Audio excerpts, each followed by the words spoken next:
Shanghai downfall, bebinca బీభత్సం, final warning, nature on fire. మనిషి తప్పులకి శిక్ష తప్పదు, అందుకే ఈ రియాక్షన్. యాగి ఉతికి ఆరేసింది, తేరుకునే లోపే బెబింకా కుమ్మేస్తోంది. చైనా పరిస్థితి అస్తవ్యస్తం, భవిష్యత్తు అగమ్య గోచరం.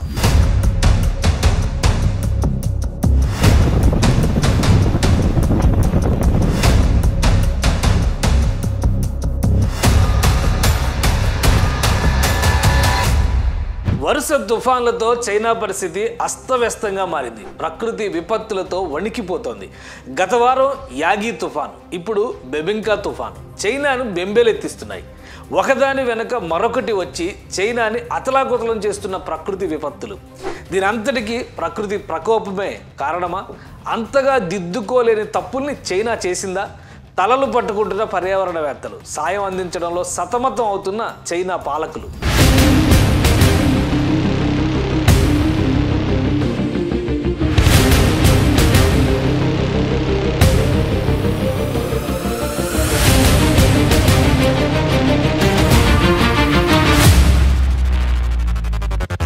వరుస విపత్తులతో ప్రకృతి చైనానే ఎందుకు టార్గెట్ చేస్తోంది? పర్యావరణ సమతూకం పట్ల చైనా చేసిన తప్పేంటి? గత 75 ఏళ్ల కాలంలో లేని తుఫాన్లు ఇప్పుడే ఎందుకు పుట్టుకొస్తున్నాయి? మానవ తప్పిదాల వల్లే చైనాకి ఈ పరిస్థితి వచ్చిందా?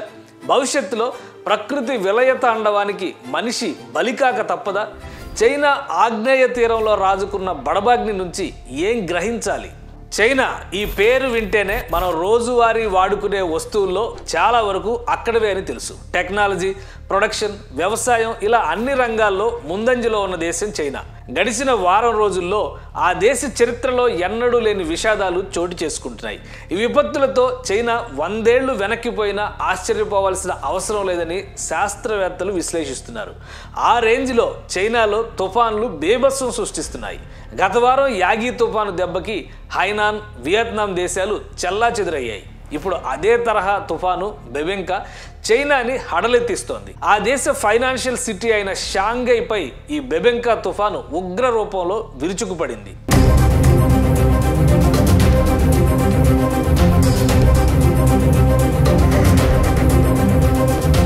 జరుగుతున్న పరిణామాలు గమనిస్తే చైనా మీద ప్రకృతి పగబట్టినట్టే ఉంది.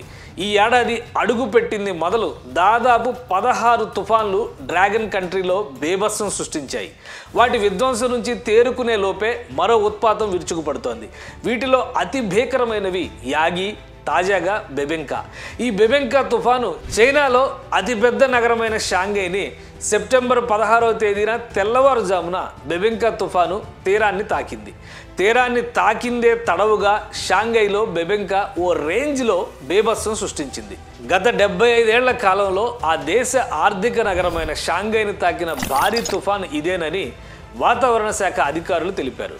బెబింకా తుఫాను తీవ్రతకి షాంఘై నగరంలో అత్యంత భారీ వర్షాలు కురవగా ఆకాశ హర్మ్యాలు ధ్వంసమయ్యి తీవ్రమైన ఆస్తి నష్టం వాటిల్లింది. దీంతో తీర ప్రాంత నగరాల్లో ఉండే చైనా వాసుల్లో తీవ్ర ఆందోళన నెలకొంది.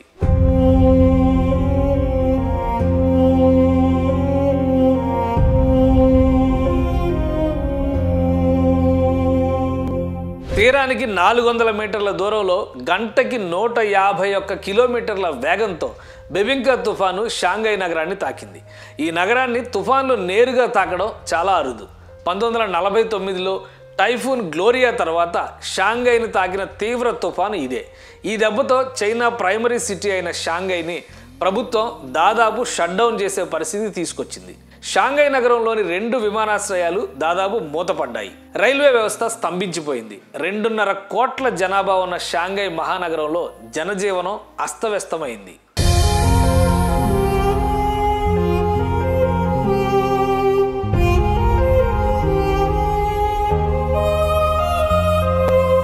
ఎదిగేది ఒదిగేందుకే అనే సత్యాన్ని మరిచి విర్రవీగితే ప్రకృతి ప్రకోపానికి బలికాక తప్పదని చైనా పరిస్థితి చూస్తే అర్థమవుతుంది.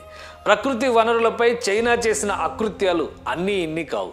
నదుల గమనాన్ని మళ్లించే భారీ ప్రాజెక్టుల నిర్మాణాల నుంచి కృత్రిమ వర్షాల సృష్టి వరకు చైనా ప్రభుత్వం అనేక వికృత చర్యలకి పాల్పడింది.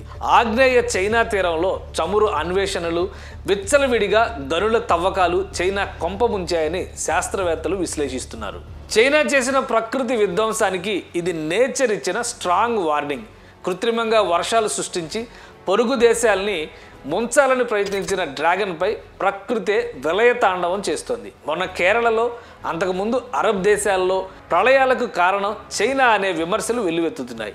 చైనా తీసిన గోతిలో చైనానే పడిందని గ్లోబల్ లీడర్స్ నవ్వుతున్న పరిస్థితి. ప్రకృతి విలయతాండవం ఆడినప్పుడు ఎంతటి టెక్నాలజీ ఉన్నా మానవుడు అచేతనంగా మిగిలిపోవడం తప్ప చేయగలిగింది ఏమీ లేదని చైనా ఎక్స్పీరియన్స్ చెప్పకనే చెబుతోంది.